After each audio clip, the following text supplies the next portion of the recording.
Assalomu alaykum aziz do'stlar, kanalimizning qadrli obunachilari va ushbu videoni hozirda tomosha qilayotgan hurmatli fuqarolarimiz.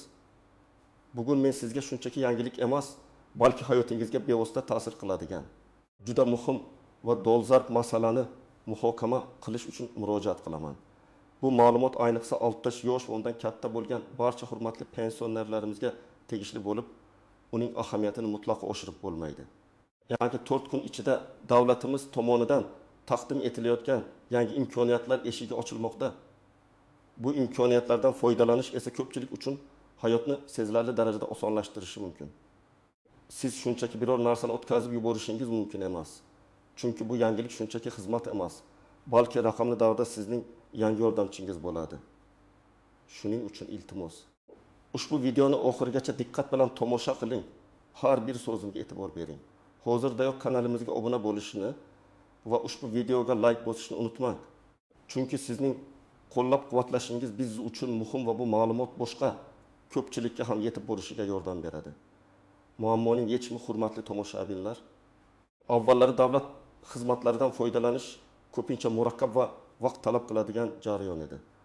Misol uchun, pensiya miqdorini aniqlash, imtiyozlar bo'yicha ma'lumot olish, ijtimoiy to'lovlar uchun ariza berish yoki shifokor qabuliga yozilish kabi masalalar uchun odamlar ko'pincha uzoq navbatlarda turishga, turli idoralarga qatnashga va bir qancha qog'oz hujjatlarni to'plashga majbur bo'lishardi. Ayniqsa yoshi ulug' insonlar uchun bu jarayonlar jismoniy jihatdan ham og'irlik qilardi.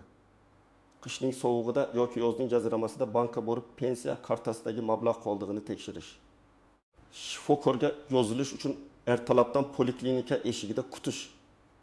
Bularning hammasi bugungi kunga kelib odamlarimiz xotirasidan o'chib ketmasa ham endi eskilik sarqitlarga aylanib bormoqda. Har bir xizmat uchun alohida idora, alohida ariza shakli, turli tuman hujjatlar to'plami talab qilinishi ko'plab tushunmovchiliklar va qiyinchiliklarni keltirib chiqardi. Bu holat raqamli texnologiyalar rivojlanayotgan davrda albatta samarasiz edi va fuqarolarimizning qimmatli vaqtini, asablarini bekorga sarf etardi.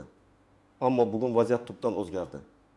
Davlatimiz fuqarolarga qulaylik yaratish, shaffoflikni ta'minlash va byurokratiyani kamaytirish maqsadida raqamli xizmatlarni joriy etish yo'lidan jadal bormoqda. Endilikda biz davlat ilovasi deb nomlanuvchi yagona markazlashgan platformani muhokama qilamiz. Bu shunchaki navbatdagi ilova emas, balki bu 6 yosh va undan katta bo'lgan barcha pensionerlarimiz uchun maxsus ishlab chiqilgan, ularning ehtiyojlariga moslashtirilgan, raqamli yordamchi bo'lishga qaratilgan keng qamrovli elektron xizmatlar portalidir. Bu platforma orqali siz uyda o'tirgan holda shaxsiy kompyuter yoki smartfon orqali juda ko'p davlat xizmatlaridan foydalanish imkoniyatiga ega bo'lasiz. Ushbu ilova siz uchun eshiklarni ochadigan kalit bo'lib, davlat bilan munosabatlaringizni tubdan soddalashtiradi. Yangi tizim shaffoflik, tezkorlik va qulaylikni o'zida mujassam etgan. Endi siz qo'lim qalam tutmaydi yoki internetdan uncha foydalana olmayman degan bahonalarni aytishingiz shart emas. Chunki bu tizim iloji boricha soddalashtirilgan va har bir bosqichda sizga yordam beruvchi mexanizmlar nazarda tutilgan. Ayniqsa yangi imtiyozlar va qo'shimcha to'lovlar haqidagi ma'lumotlar endi markazlashgan holda bir joyda e'lon qilinadi. Bu esa ularni o'tkazib yuborish ehtimolini keskin kamaytiradi. Shu boisdan ham bu yangilikni kuzatib borish va undan samarali foydalanish har bir pensionerimiz uchun juda muhimdir. Asosiy qism 1. Batafsil tahlil keling. Ushbu yangi davlat ilovasini, ya'ni raqamli pensiya yordamchisini batafsil ko'rib chiqaylik. Nima uchun bu ilova aynan hozirda, ayniqsa yaqin 4 kun ichida shunchalik dolzarb bo'lib bormoqda? Chunki ushbu yangi platformaning to'liq ishga tushishi va undan to'liq foydalanish imkoniyati aynan mana shu muddat ichida taqdim etiladi. Bu degani, kimki ushbu ilovani o'z vaqtida o'rnatib, ro'yxatdan o'tsa, eng birinchi bo'lib barcha yangi imkoniyatlardan xabardor bo'ladi va ulardan foydalana oladi. Ushbu davlat ilovasi asosan pensionerlarning kundalik hayotini osonlashtirishga qaratilgan. U nafaqat pensiya bilan bog'liq masalalarni, balki boshqa ijtimoiy, tibbiy va maishiy xizmatlarni ham o'z ichiga oladi. U sizning shaxsiy raqamli ofisingizga aylanadi. Kimlar uchun bu yangilik dolzarb? Eng avvalo 60 yosh va undan katta bo'lgan barcha pensionerlarimiz uchun. Agar siz pensiya olayotgan bo'lsangiz yoki tez orada pensiyaga chiqishni rejalashtirayotgan bo'lsangiz, bu ilovadan foydalanishingiz uchun shunchaki tavsiya emas, balki zaruratdir. Bu shuningdek pensiya yoshidagi ota-onasi, bobo buvisi bor oila a'zolari uchun ham muhim. Chunki ular o'z yaqinlariga ilovadan foydalanishga yordam berishlari mumkin. Kimlar bu haqda tashvishlanishi kerak? Har bir 6 yoshdan oshgan pensionerlar. Agar ular davlat tomonidan taqdim etilayotgan imkoniyatlardan, imtiyozlardan va yangiliklardan xabardor bo'lishni, shuningdek turli davlat xizmatlaridan qulay va tezkor foydalanishni istasalar, bu haqda tashvishlanishlari lozim. Agar siz eski usulda navbat kutib yoki qog'ozbozlik bilan ishlaringizni hal qilishdan charchagan bo'lsangiz, demak bu yangi ilova aynan siz uchun yaratilgan. Aks holda siz qimmatli imkoniyatlarni boy berishingiz, masalan, yangi turdagi nafaqalardan bexabar qolishingiz yoki shifokor qabuliga yozilishda qiyinchiliklarga duch kelishingiz mumkin. Kimlar tashvishlanmasligi mumkin? Aslida bunday toifa deyarli yo'q. Hatto hozirda barcha ehtiyojlari qondirilgan, hech qanday muammoga duch kelmayotgan pensionerlar ham ushbu ilovani o'rnatib qo'yishlari tavsiya etiladi. Sababi davlat xizmatlari doimiy ravishda yangilanib, takomillashtirilib boriladi.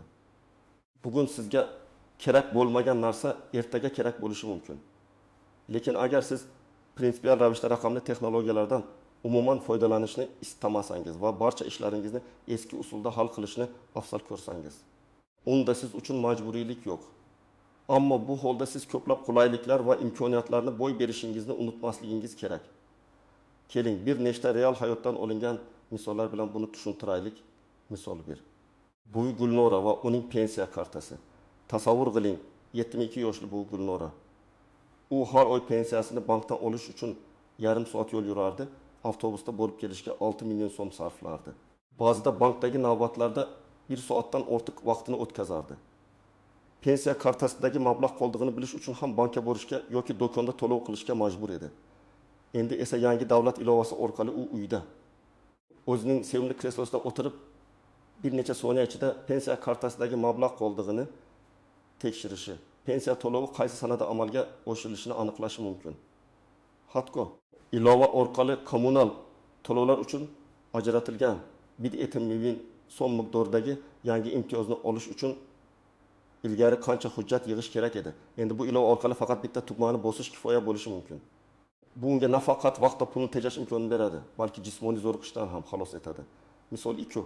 Bobo Akmal va shifokor qabuli 65 yoshli Bobo Akmalning ko'zi xiralashib shifokorga ko'rinishi kerak edi. Oldin poliklinikaga yozilish uchun ertalabdan navbatga turishiga to'g'ri kelardi.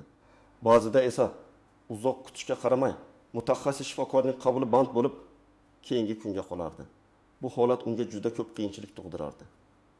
Endi yangi davlat ilovasi orqali uyda turib, o'zi uchun qulay vaqtda biror tugmani bosish orqali kerakli mutaxassis shifokor qabuliga 1 daqiqada yozilishi mumkin. Ilovada bo'sh vaqtlar ko'rinib turadi.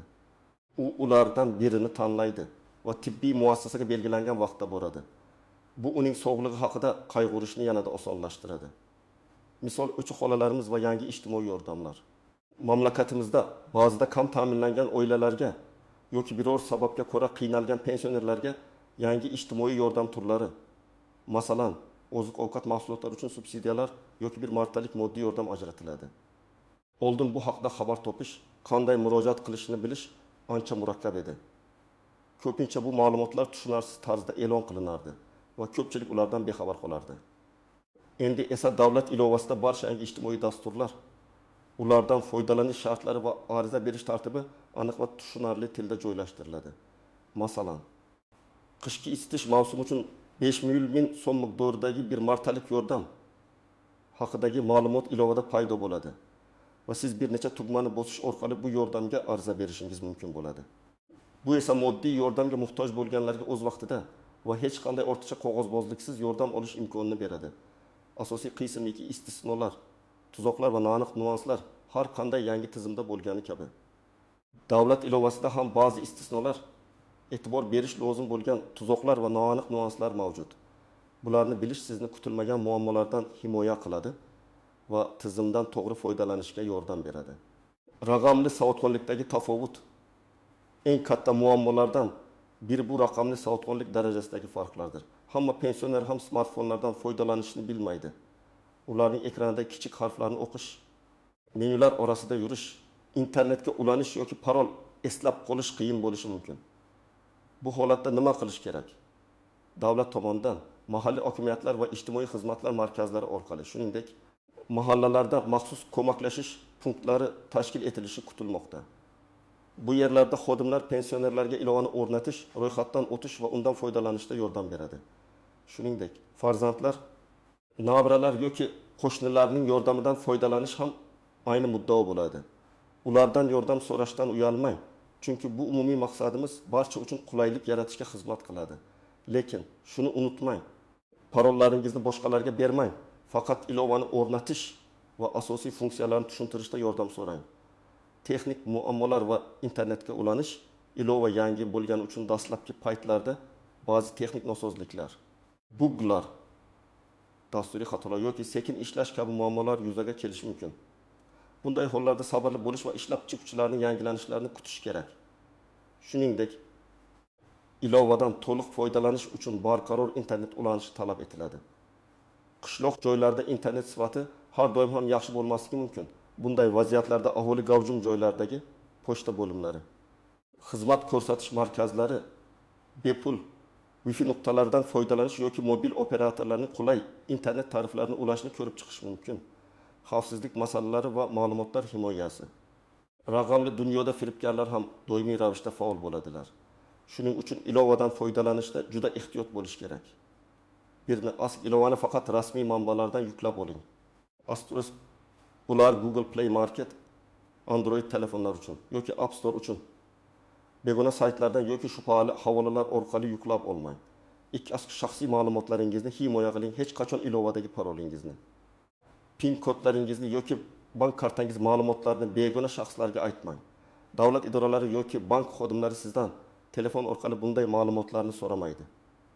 Agar kimdir telefon qilib o'zini davlat xizmatchisi deb tanishtirib, sizdan sirli ma'lumotlarni so'rasa, bu firibgarlik ehtimoli yuqori. Shubhali xabarlarga e'tibor bermang. Elektron pochta yoki SMS orqali kelgan shubhali havolalarga kirmang. Ularda firibgarlik dasturlari yashiringan bo'lishi mumkin. Majburiylik va foydalanmaslik oqibatlari. Ushbu davlat ilovasidan foydalanish majburiy emas. Hech kim sizni uni o'rnatishga majburlamaydi. Agar siz raqamli xizmatlardan foydalanishni istamasangiz, o'z ishlaringizni avvalgidek, ya'ni shaxsan borib yoki qog'oz hujjatlar orqali hal qilishingiz mumkin. Ammo shuni yodda tutingki, siz ko'plab qulayliklar va tezkor xizmatlarni bo'y berasiz. Bundan tashqari, ba'zi yangi imtiyozlar yoki yordam turlari kelajakda faqatgina ushbu raqamli platforma orqali taqdim etilishi mumkin. Bunday hollarda ilovadan foydalanmaganlar bu imkoniyatlardan chetda qolishlari mumkin.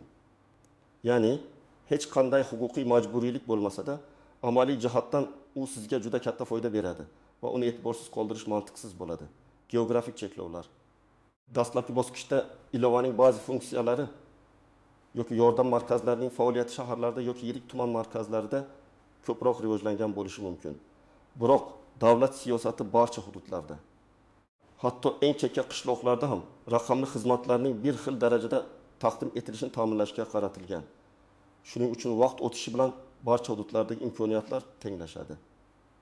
Agar siz chekka hududda istiqomat qilsangiz va ilovadan foydalanishda muammolar yuzaga kelsa, eng yaqin davlat xizmatlari markazi yoki mahalla fuqarolar yig'iniga murojaat qilishingiz mumkin. Amaliy maslahatlar: nima qilish kerak? Endi esa eng muhim qismga o'tamiz: amaliy qadamlar.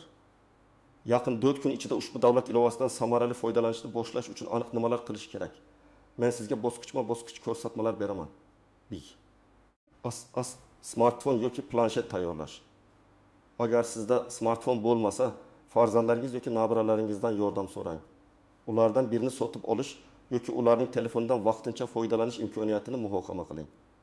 Smartfoningizning internetga ulanganligiga ishonch hosil qiling. Agar Wi-Fi bo'lmasa, mobil internetni yo'qing. Internet paketingizning borligini tekshiring. 2 ilovani yuklab olish va o'rnatish. Android smartfonlar uchun. Telefoningizda Play Market, yashil rangli uchburchak ikonka. Ilovasini toping va oching. Qidiruv satriga raqamli pensiona yordamchisi yoki davlat xizmatlari deb yozing. Chiqqan natijalar orasidan rasmiy ilovani toping. Uning nomi odatda davlat xizmatlari markazi yoki pensiya jamg'armasi bilan bog'liq bo'ladi. Ishlab chiquvchining nomiga e'tibor bering, u davlat tashkiloti bo'lishi kerak. o'rnatish tugmasini bosing va ilova yuklanib. O'rnatilishini kuting. iPhone OS uchun telefoningizda App Store ko'k rangli harf tushirilgan ikonka ilovasini toping va oching. Qidiruv satriga yuqoridagi kabi raqamli pensiona yordamchisi yoki davlat xizmatlari deb yozing. Rasmiy ilovani toping va yuklab olish get tugmasini bosing. Asli muhim, ilovani boshqa shubhali manbalardan yuklab olmang. Bu xavfli bo'lishi mumkin. O'tib, asli ro'yxatdan o'tish. Ilovani birinchi marta ochganingizda u sizdan ro'yxatdan o'tishni yoki mavjud hisobingizga kirishni so'raydi. Agar sizda yagona identifikatsiya tizimi (NID) orqali yaratilgan hisobingiz bo'lmasa, ro'yxatdan o'tish tugmasini bosing. Ro'yxatdan o'tish uchun quyidagi ma'lumotlar kerak bo'ladi. Pasport seriyasi va raqami. Yangi biometrik pasport ID karta raqami. Ashish jismoniy shaxsning shaxsiy identifikatsiya raqami. Shirin bu raqam pasportingizda yoki ID kartangizda ko'rsatilgan bo'ladi. Ashish tug'ilgan sanangiz. Astik mobil telefon raqamingiz. Bu juda muhim. Chunki tasdiqlash kodlari aynan shu raqamga keladi. Telefon raqami sizga tegishli bo'lishi shart. Astik parol yaratish oson taxmin qilib bo'lmaydigan, kamida tekstda belgidan iborat. Harflar va raqamlarni o'z ichiga olgan parol yarating. Parolni biror joyga yozib qo'yishingiz mumkin, ammo uni begonalar ko'rishi mumkin bo'lgan joyda qoldirmang. Barcha ma'lumotlarni kiritganingizdan so'ng telefoningizga SMS orqali tasdiqlash kodi keladi. Uni ilovadagi tegishli joyga kiriting. Ro'yxatdan o'tish jarayonini yakunlaganingizdan so'ng siz ilovaga kirishingiz mumkin bo'ladi. 4 asli hujjatlar tayyorlash. Asli ro'yxatdan o'tish uchun pasport yoki ID karta yetarli. Ilova ichidagi ba'zi xizmatlar, masalan, imtiyozlar uchun ariza berish qo'shimcha hujjatlarni talab qilishi mumkin. Bu hujjatlarning elektron nusxalari, fotosuratlar yoki skan qilingan versiyalar bo'lishi mumkin. Masalan, pensiya guvohnomasining raqami yoki uning fotosurati. Qaysi hujjatlar kerakligi har bir xizmat uchun alohida ko'rsatiladi. 5. Astish qayerdan yordam olish mumkin? Davlat xizmatlari markazlari. Respublika bo'ylab barcha tuman va shaharlarda joylashgan davlat xizmatlari markazlariga murojaat qilishingiz mumkin. U yerdagi xodimlar sizga murojaat qilishingiz mumkin. Ro'yxatdan o'tish va undan foydalanishda bepul yordam beradi. Asli mahalla fuqarolar yig'inlari. Mahallalarda ham ijtimoiy xizmatlar bo'yicha maslahatchilar mavjud bo'lib, ular pensionerlarga ko'mak berishga tayyor. Yagona interaktiv davlat xizmatlari portali MyToGov.uz. Ushbu portalda ham ko'plab ma'lumotlar va yo'riqnomalar mavjud. Shuningdek, uning aloqa markaziga call center telefon qilib maslahat olishingiz mumkin. Telefon raqami odatda 1222 yoki shunga o'xshash qisqa raqam bo'ladi. Oilangiz va yaqinlaringiz yuqorida aytib o'tganimdek farzandlar, nabiralar yoki ishonchli qo'shnilardan yordam so'rashdan tortinmang. Ular sizga texnik jarayonlarni tushunishda yordam berishlari mumkin. Asli xavfsizlik qoidalariga rioya qilish. Hech kimga ilova parolingizni bermang. Har doim rasmiy ilovadan foydalaning. Agar shubhali SMS yoki qo'ng'iroqlar kelsa, darhol yaqinlaringiz bilan maslahatlashing yoki davlat xizmatlari markaziga murojaat qiling. Ushbu bosqichlarni bajarib, siz nafaqat yangi davlat ilovasidan foydalanish imkoniyatiga ega bo'lasiz, balki o'zingizning raqamli savodxonligingizni ham oshirasiz. Bu esa bugungi kunda juda muhimdir. Yaqin 4 kun ichida bu imkoniyatlardan foydalanishni boshlash sizni kelajakdagi ko'plab qulayliklar va imtiyozlardan xabardor qiladi. Yakuniy xulosa va so'nggi chorlov, hurmatli do'stlar. Bugun biz 6 yosh va undan katta bo'lgan pensionerlar uchun 3 kun ichida ochiladigan davlat ilovasi deb nomlangan juda muhim mavzuni batafsil muhokama qildik. Men sizga bu ilovaning ahamiyatini, u qanday qulayliklar yaratishini, kimlar uchun dolzarb ekanligini va qanday muammolarga duch kelishingiz mumkinligini, shuningdek, ularni qanday hal etish bo'yicha amaliy maslahatlarni berdim. Bu ilova sizning hayotingizni sezilarli darajada yengillashtirishga qaratilgan bo'lib, davlat xizmatlariga tez va oson erishish imkoniyatini beradi. Uning yordamida siz pensiya masalalari, tibbiy xizmatlar, ijtimoiy yordam va boshqa ko'plab davlat imkoniyatlaridan to'g'ridan-to'g'ri uydan chiqmasdan turib foydalanishingiz mumkin. Unutmang, yaqin 4 kun ichida bu imkoniyat to'liq ishga tushadi va siz undan birinchilardan bo'lib foydalanish imkoniyatiga egasiz. Bu vaqtni kuchni tejash, shuningdek, barcha muhim yangiliklardan xabardor bo'lish uchun ajoyib fursatdir. Shu sababli yana bir bor sizni faol bo'lishga chorlayman. Hoziroq ushbu videoga like bosing. Agar hali obuna bo'lmagan bo'lsangiz, kanalimizga obuna bo'ling va eng muhimi o'z fikrlaringizni, savollaringizni yoki ilova bilan bog'liq tajribalaringizni izohlarda yozib qoldiring. Sizning har bir fikringiz biz uchun muhim va boshqalar uchun ham foydali bo'lishi mumkin. Bu ma'lumotlarni o'zingizning yaqinlaringiz, qo'shnilaringiz va do'stlaringiz bilan ham baham ko'ring. Chunki yordamga muhtoj bo'lganlar ko'p bo'lishi mumkin. Kelajakni raqamli texnologiyalar bilan birga quraylik. E'tiboringiz uchun rahmat va keyingi videolarda ko'rishguncha.